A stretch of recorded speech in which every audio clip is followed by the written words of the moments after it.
This is the world's greatest bike build-off, a competition held at the Texas Motor Speedway to seek out the most up-and-coming bike builders in America today.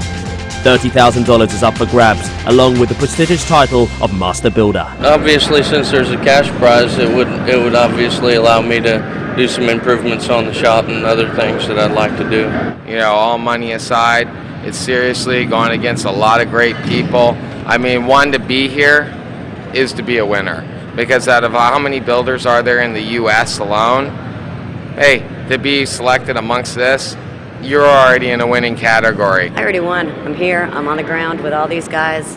I'm good.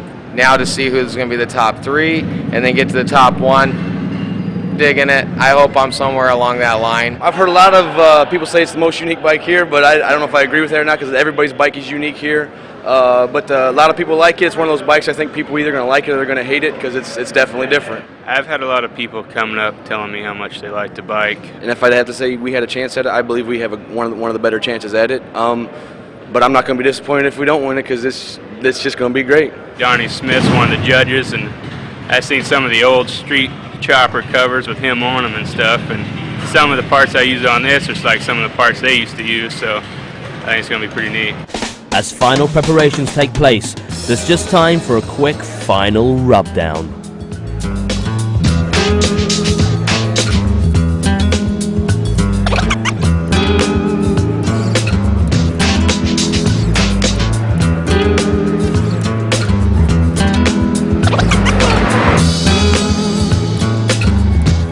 It's finally time for the judges to inspect each entry.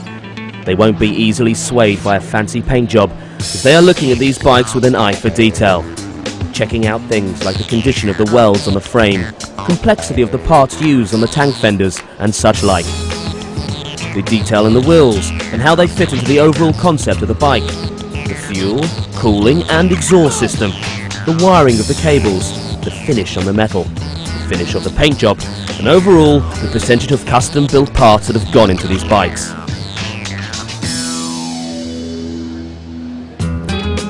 When you hear the judges talking about flow, they are referring to the flow of the design from front to back of the bike.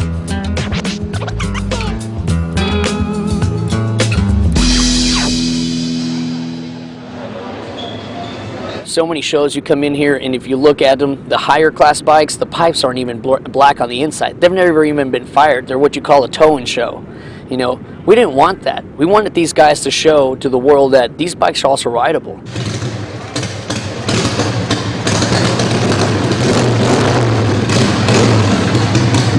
It's definitely something I want people to admire, but you can jump on it and go ride it around.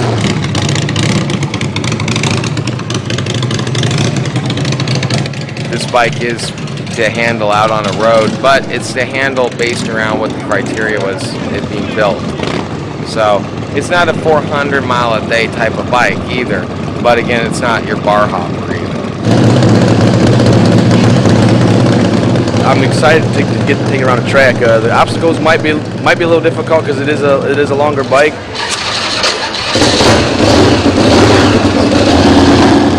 Now for the ultimate test.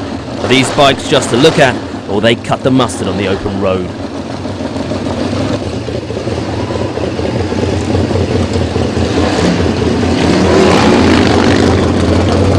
It's very manageable. The only problem is that it's got a long wheelbase, so depending on whatever obstacles they have, we'll see how many cones I got to run down.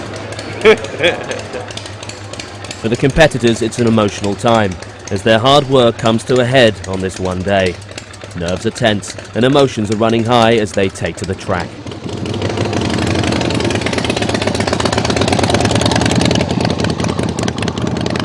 That's the first time that it's been ridden under power.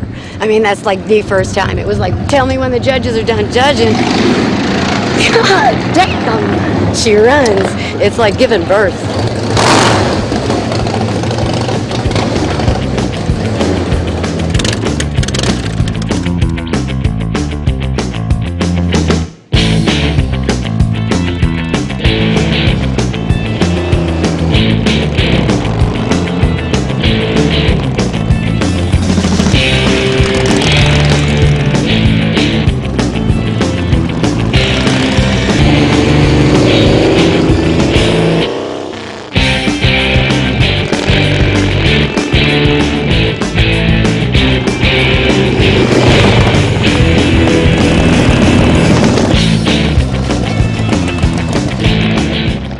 Everything's looking good.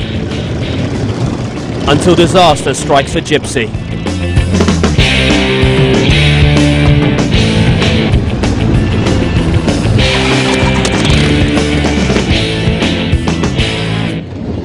It's catching on the front brake rotor.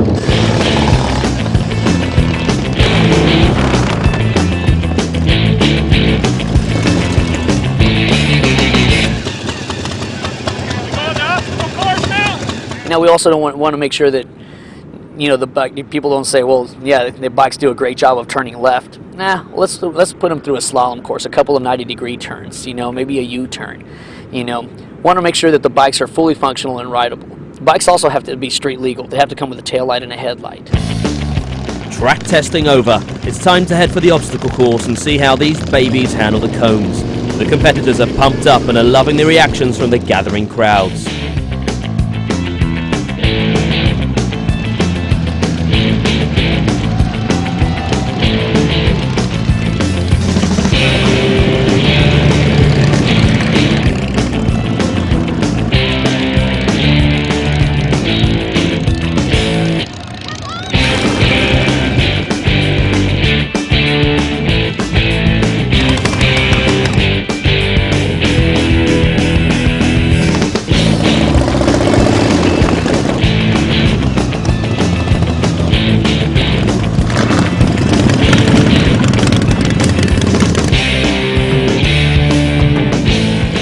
It hasn't been a bed of roses for all the competitors though.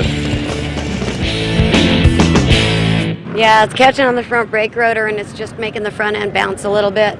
I got a deep cut rotor, one that has some flames on the outside, and what's happening is the caliper is, the brake pads are catching on those from the outside.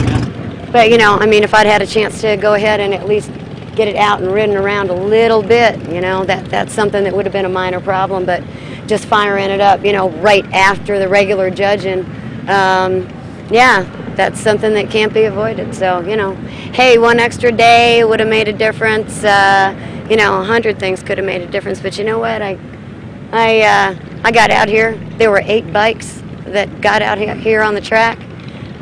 Some didn't make it out of the garage. So I'm pleased. I'm disappointed, and I'm going to be really poor, but I'm very pleased. To see that, I mean, all the way down pit road and just stop there. Scrap that front brake rotor like today. No, just shim it up a little bit. But yeah, we're good. Lost a few, some other ones just shine. But I think they're all still doing good. There's still a lot of bikes here in the competition here.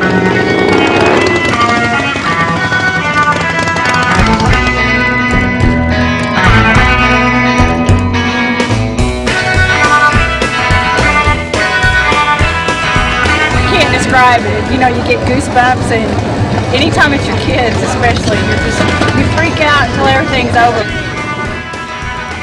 It has to be said that these bikes are probably not really built for negotiating cones on a slalom course. And realistically, it will probably be the last time they do it. But it does make for entertaining viewing for the crowd.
Everybody participating and making the event as the event.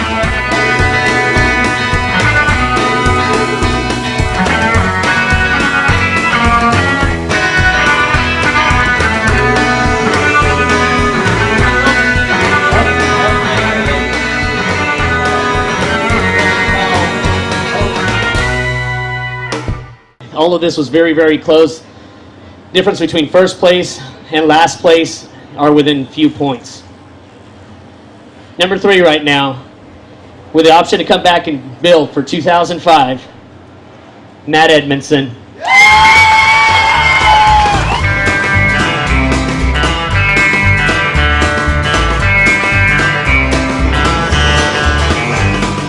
Everything that I do, I want it to look different. You know, so far out there, I don't want anybody to have anything like mine. Second place, also with an option to come back, build in 2005, Jesse and Mike, Independent Cycle.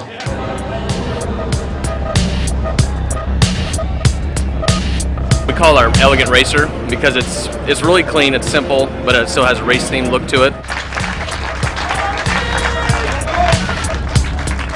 You know, I have been impressed by the standards, and it's a little bit of a trip because it's excelling so fast into the future that as a builder, you get, I don't know if intimidated is the word, but you're looking, you know, going into the future, it's harder to set a standard and stay ahead of the game. The winner, Covington.